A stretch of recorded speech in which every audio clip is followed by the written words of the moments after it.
இன்றைக்கி நம்ம இந்த வீடியோ எதை பற்றி பார்க்க போகிறோம் அப்படின்னா 2025 இன்னும் என்னால் ஐடி ஜாப்ஸ் வாங்க முடியல அப்படின்னு பயப்படுறீங்க அப்படின்னா உங்களுக்கான வீடியோ தான் இது. 2026 pass out students almost May month வந்துருவாங்க. ஸோ இன்னும் நம்மளுக்கு வந்து ஒரு 8 மாதம் இருக்குது. இந்த 8 மாதத்துக்குள்ளே நம்ம என்ன பண்ணணும் அப்படின்னா, நம்ம 2025 பாஸ் அவுட்டாக இருந்தால் நம்ம கண்டிப்பாக ஒரு வேலை ஐடி ஜாப்புக்குள்ளே போய் உட்காந்துடணும். அதுக்கப்புறம் உட்கார முடியாதுன்னா அதுக்கப்புறம் உட்கார முடியும். பட் ஸ்டில் காம்படிஷன் வந்து உங்களுக்கு அதிகமாகிடும். இன்னும் ஒரு லட்சக்கணக்கான பேர் வெளியில் வந்துடுவாங்க.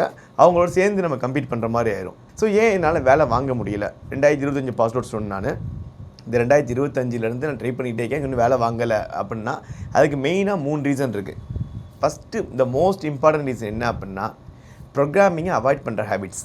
இதுதான் த மோஸ்ட் இம்பார்ட்டன்ட். ஐடியில் உங்களுக்கு எனக்கு வேலை கிடைக்காததுக்கு முக்கியமான காரணம் என்னென்னா, ப்ரோக்ராமிங்கே இல்லாமல் நான் வேலைக்கு போகணும் ஐடிக்குள்ளே அப்படின்னு திங்க் பண்ணுறது தான் த மோஸ்ட் இம்பார்ட்டன்ட் ரீசன். என்ன அப்படின்னு கேட்டிங்க அப்படின்னா, நிறைய பேர் என்ன பண்ணுறீங்க அப்படின்னா, ஐடிக்குள்ளே போகணும், எனக்கு ப்ரோக்ராமிங்கே இருக்கக்கூடாது அப்படின்னு சொல்லிட்டு நீங்கள் என்னென்ன கோர்ஸ் படிக்கிறீங்க அப்படின்னா, AWS படிப்பீங்க, டெவாப்ஸ் படிக்கிறீங்க, மேனுவல் டெஸ்டிங் படிக்கிறீங்க, டேட்டா அனலிஸ்ட் படிக்கிறீங்க. ஆக்சுவலி டேட்டா அனலிஸ்ட் படிக்கும்போது எப்படி படிப்பாங்கன்னா, இந்த எக்ஸல் பவர் பிஐ படிக்கிறாங்க.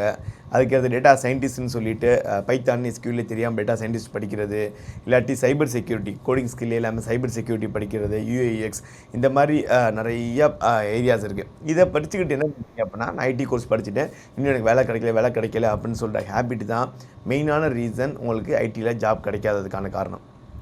ஓகேவா? ஸோ அப்போ என்ன பண்ணணும் அப்படின்னா, நீங்கள் ஐடி ஜாபுக்குள்ள ஒரு ஃப்ரெஷராக போகணும் முடிவு பண்ணிட்டீங்க அப்படின்னா, தயவு செஞ்சு ப்ரோக்ராமிங் அவாய்ட் பண்ணாங்க. ப்ரோக்ராமிங் அவாய்ட் பண்ணி இன்றைக்கி ஸ்டேஜில் நீ ஐடிக்குள்ளே போக முடியுமா அப்படின்னா, அது வந்து ரொம்ப ரொம்ப ரொம்ப ஒரு கஷ்டமான விஷயம்னு வச்சுக்கோங்க. யாராச்சும் ஒருத்தர் பிளேஸாக இருப்பாங்க, அவரை வச்சுக்கிட்டு எல்லாருமே அப்படி போகணும்னு நினைக்காதீங்க. ஸோ மேபி அவருக்கு ரெஃபரன்ஸ் இருக்கலாம், வேறு ஸ்கில் செட் இருந்திருக்கலாம், கம்யூனிகேஷன் ஸ்ட்ராங்காக இருந்திருக்கலாம், அவர் பிளேஸாக ரோல் வேறு ரோலாக இருந்திருக்கலாம், ஐடி கம்பெனி இருந்திருக்கலாம், ரோல் வேறு ரோலாக இருந்திருக்கலாம். அந்த மாதிரி நிறைய ரீசன்ஸ் இருந்திருக்கும். பட் இன்றைக்கி இருக்க ஸ்டேஜில் ப்ரோக்ராமிங் அவாய்ட் பண்ணி ஒரு ஃப்ரெஷ்ஷராக 2025 வேலை வாங்க முடியுமா அப்படின்னா, அது வந்து ரொம்ப ரொம்ப கஷ்டம். ஸோ நீங்கள் ஐடிக்குள்ளே போகணும் முடிவு பண்ணிட்டீங்க அப்படின்னா, ஏதாச்சும் ஒரு ப்ரோக்ராமிங் கற்றுக்கோங்க. ப்ரோக்ராமிங் இல்லாமல் 2025 ஒரு ஃப்ரெஷ்ஷரால் ஐடிக்குள்ளே போகிறது முடியாத காரியம், என்னோடய பாயிண்ட் ஆஃப் வியூவில். ஓகேவா?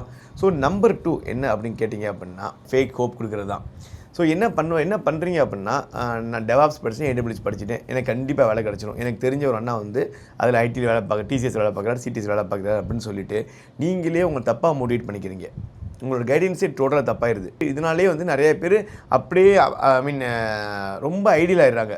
கோர்ஸ் முடிச்சு 2 months 3 months 4 months 5 months 6 months சும்மாவே இருக்காங்களே தவிர, அதுக்கடுத்து அவங்க டெவலப் பண்ணிக்கணும் அப்படின்னு எதுவுமே பண்ண மாட்டாங்க.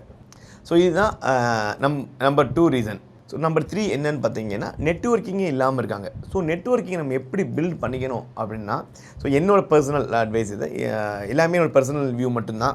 It might be wrong. So நான் என்ன சொல்கிறேன் அப்படின்னா, நீங்கள் நிறைய இன்டர்வியூஸ் போவீங்க. ஒரு கம்பெனிக்கு போகிறீங்க அப்படின்னா, அங்கே இருக்க பசங்கள்கிட்ட பேசுங்க, பழகுங்க. நீங்கள் இன்டர்வியூ செலக்ட் ஆகலையோ அதெல்லாம் நீங்கள் ஒரே பண்ணாதீங்க. ஏன்னா ஒவ்வொருத்தரும் வேரியஸ் ஃபீல்ட்லேருந்து வந்திருப்பான், வேரியஸ் ஏரியாஸ் வந்திருப்பான், வேரியஸ் டெக்னாலஜிஸ் வந்திருப்பான். ஒரு பையன் நீங்கள் ஒரு இன்டர்வியூவில் போய் பார்க்குறீங்க, அந்த பையன்கிட்ட போனோடனையும் உங்கள் நம்பரை ஷேர் பண்ணுங்கள். ஒரு இன்டர்வியூவில் அந்த செலக்ட் ஆகிறார், அவர் வந்து ஒரு காம்படிட்டராக பார்க்காதீங்க, அவர் வந்து ஒரு ஃப்ரெண்டாக பாருங்கள் நீங்கள். ஸோ ஏன் சொல்கிறேன் அப்படின்னா, சப்போஸ் இந்த 2 பேருமே நீங்கள் அந்த கம்பெனியில் ப்ளேஸ் ஆகாமல் போயிருப்பீங்க. அதே பையன் வேற ஒரு கம்பெனியில் போய் ப்ளேஸ் ஆகிறான்னு வச்சுக்கோங்களேன், அந்த கம்பெனி ஒரு ஃப்ரெஷர் ஓப்பனிங் இருந்துச்சு, அந்த பையன் இன்டிமேட் பண்ணுவான். ஸோ உங்களோட நெட்வொர்க்கிங் இப்படி தான் பில்ட் ஆகணும். நீங்கள் இன்னும் உங்கள் காலேஜ் ஃப்ரெண்ட்ஸ் அந்த சர்க்கிளில் இருக்கணும் ஆசைப்படாதீங்க. ஸோ நீ இன்டர்வியூ போகும்போது தான் உன்னுடைய சேம் ஸ்கில் செட்டில் எங்கெங்கெல்லாம் ஆப்பர்ச்சுனிட்டிஸ் இருக்க பையனை நீ மீட் பண்ணுவேன், அதை படித்த பையனை மீட் பண்ணுவேன், அவன் வேறு இடத்துல போய் ப்ளேஸ் ஆகாமல் அவன் ஒன்று ரெஃபர் பண்ணுவான். இது ஒரு பாயிண்ட் ஆஃப் நெட்வொர்க்கிங் பில்ட் பண்ணுறதுக்கு ஒரு வழி. ஸோ செகண்ட் என்ன அப்படின்னா, லிங்க்டின் யூஸ் பண்ணி பழகுங்க. லிங்க்டின்ல நிறைய ஹெச்ஆர்ஸ் போஸ்ட் போடுறாங்க. ஈவன் நாங்களே எங்களுடைய ஸ்டார்ட் அப்ஸ்லாம் நாங்கள் லிங்க்டின்லாம் இது பண்ணுவோம். லிங்க்டின்ல போஸ்ட் போட்டோம் அப்படின்னா அவ்வளோ ரெஸ்யூம்ஸ் வருது பசங்கள்ட்ட இருந்து. ஸோ நீங்கள் ரெஸ்யூம்ஸ் உங்களுடைய லிங்க்டின் இதை வந்து விசிபிலிட்டி வந்து அதிகப்படுத்துங்க. லிங்க்டின் நிறைய பேர் ரீச் பண்ணுங்கள், அவங்களை இம்ப்ரெஸ் பண்ண ட்ரை பண்ணுங்கள். அவங்க இம்ப்ரெஸ் பண்ணும்போது மேக்ஸிமம் ஏஐ பற்றி நீங்கள் பேசுங்க. நீங்கள் யூஸ் பண்ணுற ஏஐ பற்றி நிறையா பேச ட்ரை பண்ணுங்கள். நெட்வொர்க் அது வந்து உங்களுக்கு பயங்கரமான இன்றைக்கி இருக்க ஸ்டேஜில் ஜாப் ஆப்பர்ச்சுனிட்டிஸ் ரொம்ப ஈஸியாக பிடிச்சி கொடுக்க போகிறது எது அப்படின்னா, ஏஐயோட யூசேஜ் தான். ஏஐ எவ்வளோ அழகாக யூஸ் பண்ண போகிறன்றதை பொறுத்து தான். ஸோ உங்கள் நெட்வொர்க்கு ஃபஸ்ட்டு வந்து நீங்கள் பில்ட் பண்ணுங்கள். ஸோ இந்த 3 தான் நான் சொன்ன ரீசன். ஃபஸ்ட்டு வந்து ப்ரோக்ராமிங் அவாய்ட் பண்ணுறது, இதான் major reason for not getting an IT job. ரெண்டாவது என்ன அப்படின்னா, ஃபேக் ஹோப் வச்சுக்கிறது. மூணாவது என்ன அப்படின்னா நெட்வொர்க்கிங் பில்ட் பண்ணாது. இந்த 3 main important reason for not getting IT job in this 2025. So 2026 பசங்க வர்றதுக்குள்ளே நம்ம வந்து ஒரு வேலை வாங்கி தீரணும் அப்படின்றத வந்து ஒரு எய்மாக வச்சுக்கோங்க. உங்களுக்கு ஐடி ரிலேட்டட் ஜாப்ஸில் ஏதாச்சும் டவுட் இருந்துச்சு, கொரி இருந்துச்சு அப்படின்னா நீங்கள் எப்போலாம் சென்னையில் வந்து என்னை மீட் பண்ணலாம். எதுக்கும் சார்ஜ்லாம் பண்ண மாட்டாங்க வந்து மீட் பண்ணுறதுக்கு. எத்தனை வாட்டியும் வந்து என்னை மீட் பண்ணலாம். Monday to Saturday I will be available in Chennai office. You can come and meet me at any time. Thank you so much guys. All the very best.